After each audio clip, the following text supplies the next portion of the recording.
What is up, YouTube? I'm Devon DaVinci, leader of the Renaissance crew, and you're watching DaVinci Reacts. Today I got another reaction for you, another geographic reaction, another historical reaction. This is Germany Could Not Win World War II. This video was done by Potential History. I was meaning to react to this sooner, but I had just recently done a video on Geography Now, Germany, and I didn't want to do both of them like right back to back. I wanted to give it some space so that you know, you don't want to associate certain things with like you don't want to get the good mixed with the bad. So I wanted to separate them, give it some time for everybody to, you know, enjoy the Geography Now video. So before we got back into the historical aspects of Germany. So let's go ahead and check this out, see what it has to offer. I mean, based on just the topic of the video, I'm going to assume, well, it's safe to assume that Germany probably never really did have a chance, because when you think about it, Germany was one country and they were pretty much fighting against the entire world. Like every country that was influenced or occupied or whatever by America, Britain, France, just a ton of other countries.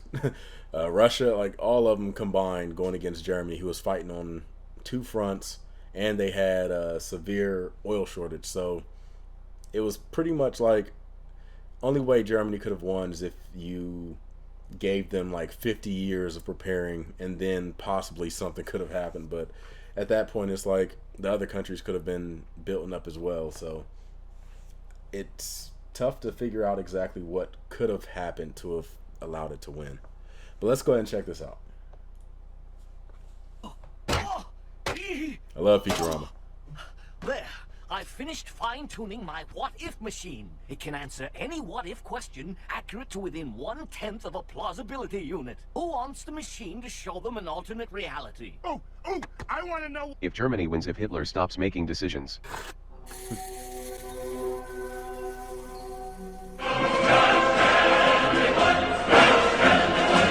Who else has a question for the what-if machine? Russia. I have one. Do they win if they mass-produce the mouse tank? Russia. Make that machine show me what would happen if they took Moscow. I'm going to predict Russia. That's so plausible, I can't believe it. People love rooting for the underdog. These stories strike a chord with us at a very basic level, and you can tell this by how popular these stories are in media. This also translates to real-world stories. That is, unless that underdog happens to be a racist, evil, deceitful regime. And I know that I did the fall of World War II, and the video had addressed Germany, or the Nazis, as Germans. And while technically they were Germans, you guys have let me know that most Germans did not agree with the Nazis. They just had to go with it because, hey, it's like go with us or you and your family dies. That's kind of the same way with like the Soviet Union, for example. But the person that actually did that video did leave a comment in the original video. If you watched it, hopefully y'all did that, as well as this video. Watch the original before you watch my reaction. They left a pinned comment in which they did discuss the difference between German soldiers and Nazi soldiers and made that correction. They didn't have it in the video, but there was a correction in the comment section. Although real life does not have a plot that always turns in the underdog's favor.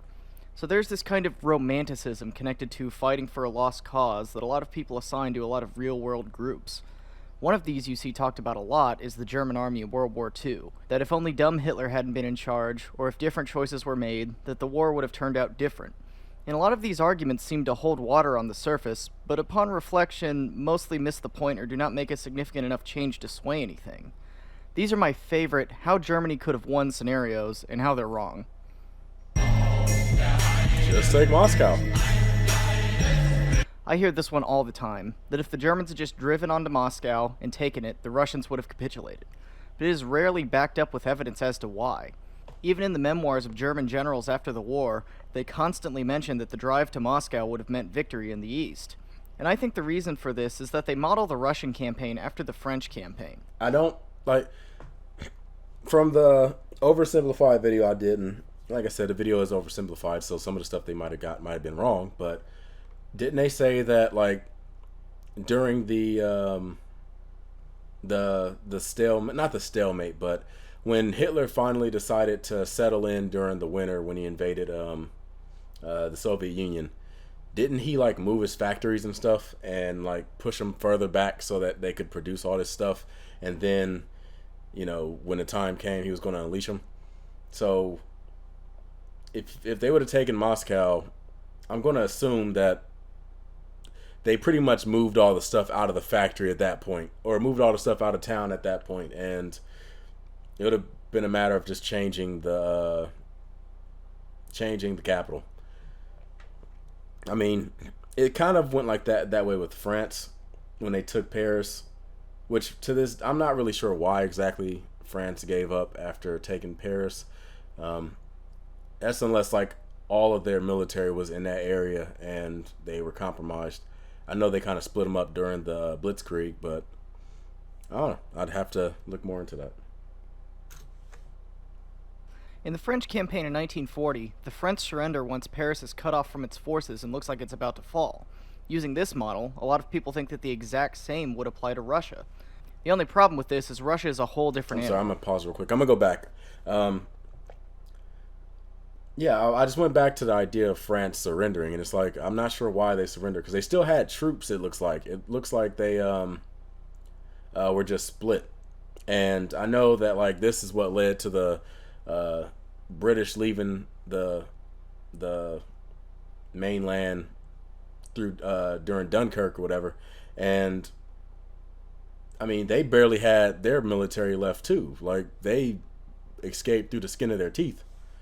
I would imagine that France would have had more people willing to fight than the British would have had at that time, especially considering that during that initial invasion or that initial offense, France had way more soldiers on the Western Front than Britain did. Well, who knows? Maybe most of Britain's army was in the mainland. Maybe that was the case. I think that the exact same would apply to Russia. The only problem with this is Russia is a whole different animal, both politically and geographically.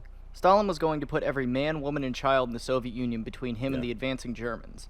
And this is exemplified by the way the Red Army fought the war, Russia often having trading a casualties for dictatorship. time.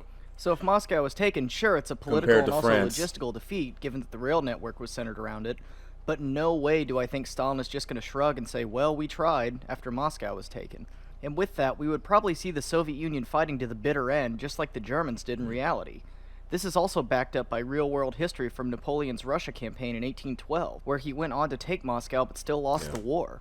Russia is such a large and vast country that they have the ability to trade casualties and land at a higher rate than any other country can. I was about to say the same thing. Like, Stalin kind of demonstrated that he didn't really give a damn about casualties. It seemed like he would throw 10 people to kill one person. It seemed he didn't have a problem doing something like that. Vast country that they have the ability to trade casualties and land at a higher rate than any other country can. And therefore, the normal rules of war, such as taking the capital and ensuring victory, do not apply. Are they not seeing this? Hitler should have listened to his generals. Another commonly heard point is that Hitler made terrible decisions and he should have just listened to his generals. Now, I'm not here to defend Adolf Hitler, he's a crazy genocidal maniac, let's not make two ways about it, but this isn't always the case. For example, Hitler and the High Command were all in agreement on invading Russia. They all very much wanted to, in their eyes, destroy communism and save Germany, as Hitler laid out in his book. But once this effort was undertaken, Hitler and his generals began to disagree at times on what moves needed to be made. And once the war is over, many generals in their memoirs begin to claim that Hitler made all the bad decisions, and that if he had just listened to them, the war would have been won. And I'm sure if Hitler was alive, his And one example of diaries this and I already books would hinted say at the in the opposite. former point. Hitler's generals were convinced that taking Moscow would end the war for many erroneous reasons I listed previously. For Hitler, Moscow was a general direction in which to head, but was not the final objective. For him, the resources in the Ukraine and the oil fields beyond were a Caucasus. much more important target. And given Germany's oil shortages, this is a good example of where Hitler was right and his generals were wrong. And actually, a lot of Hitler's so-called mistakes start to make a whole lot more sense once you put it into the context of Germany's fuel shortages. And if you want more information on this, Tick did an excellent video on Germany's oil problem that you should really check out. Hitler just ran into a bad motherfucker named Stalingrad. That's all that happened. Another example of this sentiment being wrong is Operation Citadel in 1943.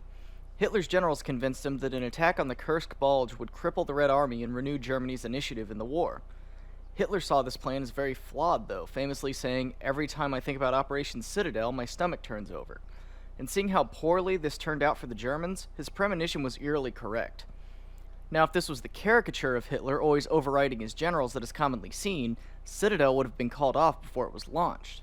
Now, these are just two quick examples, and yes, there are times, especially later in the war, where Hitler overrules his generals with poor decisions. The Battle of the Bulge comes to mind. But early in the war, when these decisions really count, Hitler is many times making the right decisions when overruling his generals or going along with them in agreement of a common goal. So Hitler should have just listened to his generals and he would have won the war is a moot point. Because many times he did and his generals were wrong, and many times he didn't and he turned out to be right. It's all Adolf Hitler, Adolf Hitler, Adolf Hitler. Can't say that name that many times that fast. You're gonna get this video demonetized. This is actually a point I used to subscribe to.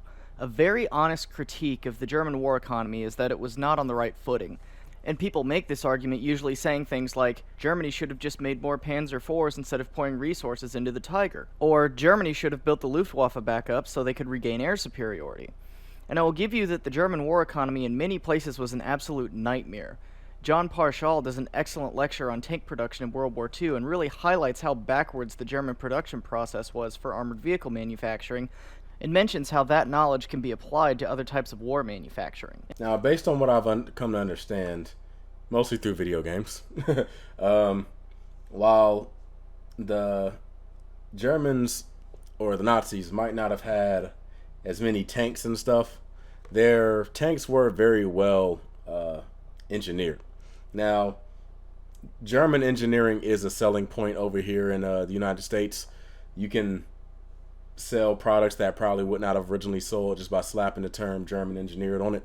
I'm wondering where exactly that first came in. Like, was that with the World War II war machine, that term where they like became known for their engineering abilities, or has it always been a thing? But yeah, the thing was, like, when it comes to like the USSR and the United States, for every one German tank there was, well, I heard someone say something like this. They said that a German tank could take out like 2 American tanks or 2 Russian tanks, but the problem was the United States and the Soviet Union were manufacturing them at a point where they were making 4 tanks for every one that Germany makes. So it's like Germans will be able to take out 2 tanks, but we have 2 extra tanks ready to fight and take that one out. So they just couldn't handle our manufacturing. And we took that and we orchestrated it and made it, we just adapted it and made it great, and we put that towards fast food. That's why we have the manufacturing. At some point we're going to have manufacturing lines for fast food, I'm telling you, if we don't already have them. Manufacturing, and mentions how that knowledge can be applied to other types of war manufacturing. And although once Spear takes over, production is streamlined to a degree, and munitions and weapons production goes up year by year, it's not near where it needs to be to fight this attritional war. So obviously the solution is to just streamline production, sort of how you see in the American model, and this would have given Germany a better chance in the war. Although this is a good criticism, it misses the core issue. The biggest thing Germany was running low on from 1942 onward is, as I mentioned before, oil. And larger numbers of tanks and planes wouldn't be any good if there was no fuel to run them. Also, Germany was having manpower shortages as early as 1942 or 43, and along with fuel to run these machines, you need people to crew them. These are just 2 issues that cannot be remedied by streamlining production. At a certain point, Germany is just going to be out of oil and out of men, and no amount of additional tanks or planes would operationally be possible. What's the matter, run out of gas? Kinda embarrassing. I feel kind of ashamed that I know where that comes from. Let's just say I was alive during the golden period of Newgrounds. But either way, yeah, I think Germany just spread themselves very thin. I mean, like I said, they were taking on the entire world on technically 3 different fronts. You had the Western Front with France and Great Britain. You had the Southern Front where they were coming in through Africa with Great Great Britain, the United States, and countries like that going through Italy. And then you had the Eastern Front with the Russians. So it's like they started way too many fights at one time and could not handle it. They weren't about that life.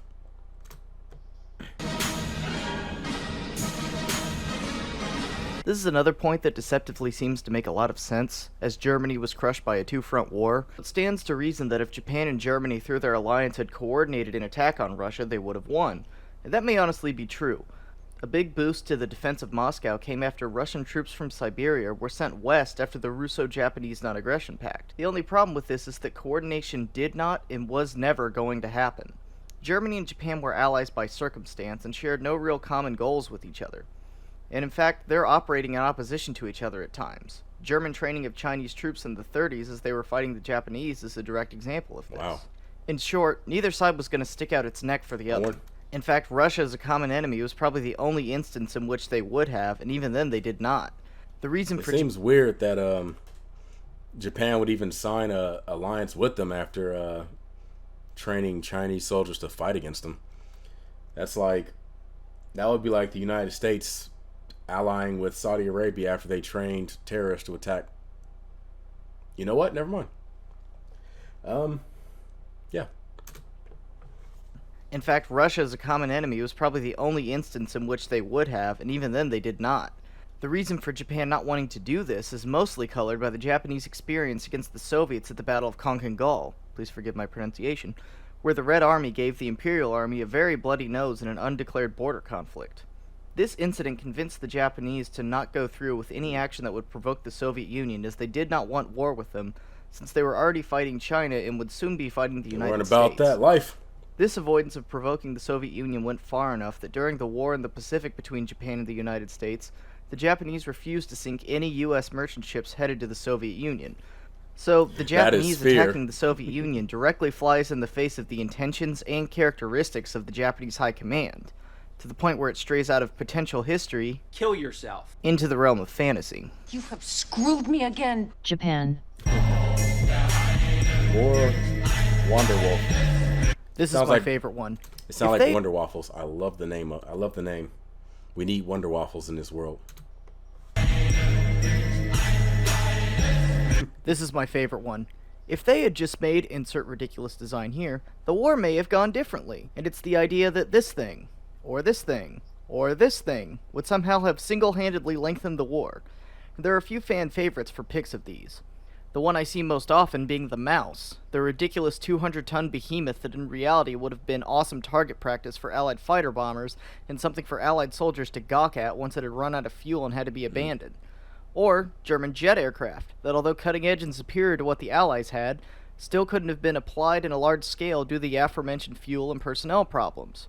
And the list for these things goes on and on.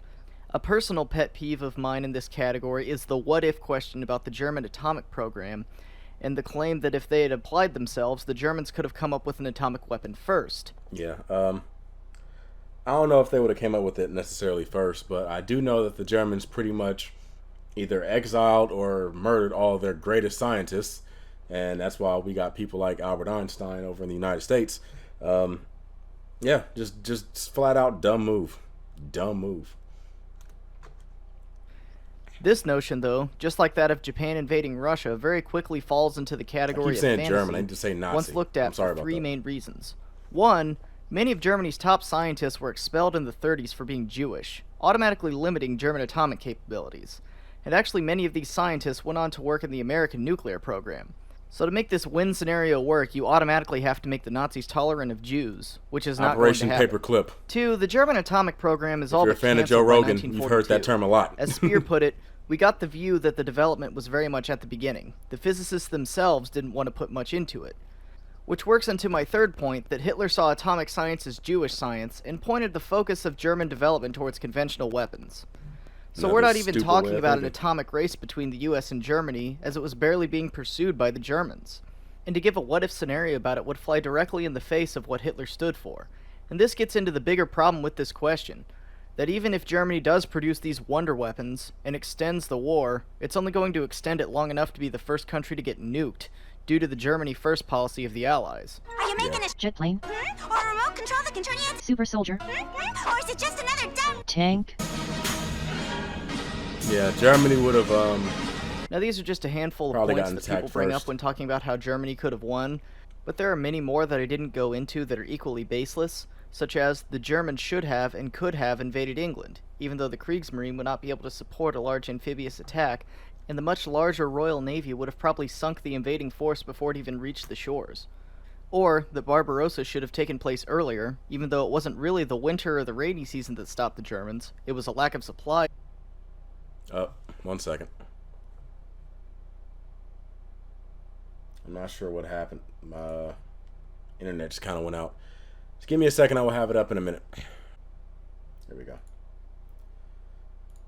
Let's get back into it.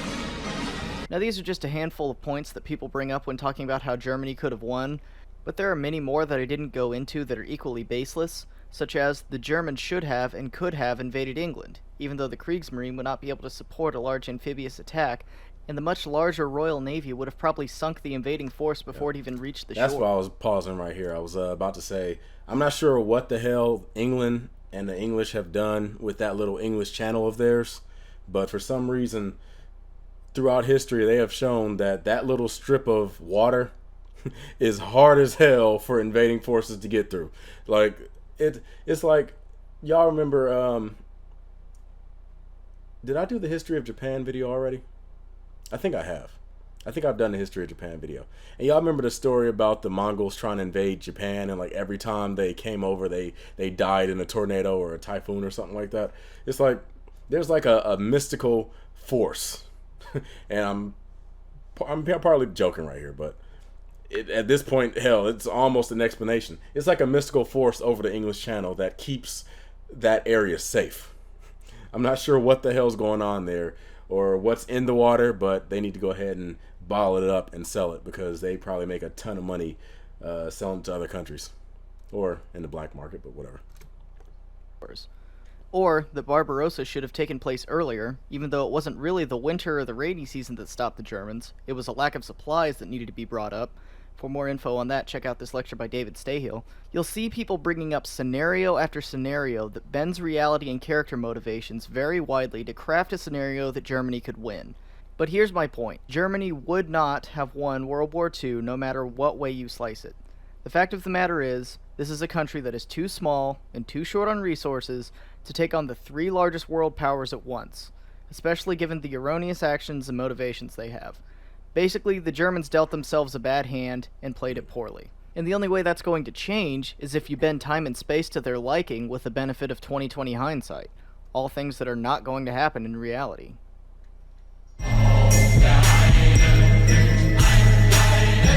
So there's a part 2. So I'll check out the part 2 maybe tomorrow. So this just to let you guys know, like I said, this video will have a link for potential. Is that it? Potential. Yeah, Potential Histories channel. I'm sorry, I forgot the name of it. But yeah, we'll have a link for Potential Histories channel right over here somewhere. You can click on it and go straight to their channel and like all their stuff. Watch their videos. They have a bunch of other videos and subscribe to them. I was about to say, yeah, Germany, like, something else you got to take into consideration when you're talking about a war effort or a war machine or whatever it is morale and things like that. And like you guys said, even though the Nazis were gung-ho about their beliefs, a lot of people in their military weren't. Like, there's a lot of people that were doing it simply because they didn't want to be the latest to suffer the wrath of Adolf. I will just say that. I have a feeling if I say the full name too many times, it'll like get this video messed up or blocked or demonetized or something. So it seemed like they just wanted to stay on his good side, I guess. And that's never a good motivator as far as troop morale. It's never going to lead to people giving their all in a war. All I know is you don't see too many well, actually you do see a lot of clips of Adolf giving speeches. I was about to say a Patton style speech in front of a country flag as he walks around and gives his motivational speech, but I guess technically he does, but he's too angry. You gotta reinforce some good ideas and emotions into your soldiers. Don't just shout at them all the damn time. See, that was your problem. You were too damn mean. With that being said, I hope you guys enjoyed it. If you did, make sure you hit that like button, subscribe, and share. I look forward to seeing what you guys have to say in the comment section. Like I said, normally when you take watch videos like this, sometimes it will attract a certain type of crowd. I will be on the lookout for those people. Just a quick heads up. And that's pretty much it. So I look forward to seeing what you guys have to say. If there's any discussions, I'll be open to that. This channel is not here for propaganda or for preaching. If you want to have discussions or debates, that's always cool. As long as you try to keep it civil. If it gets too wild, I might have to come in there and start deleting some comments. But yeah, I look forward to seeing you guys on a future video. I'm Devon DaVinci. Hopefully you've been a little bit more enlightened. And I will check you out later. Deuces.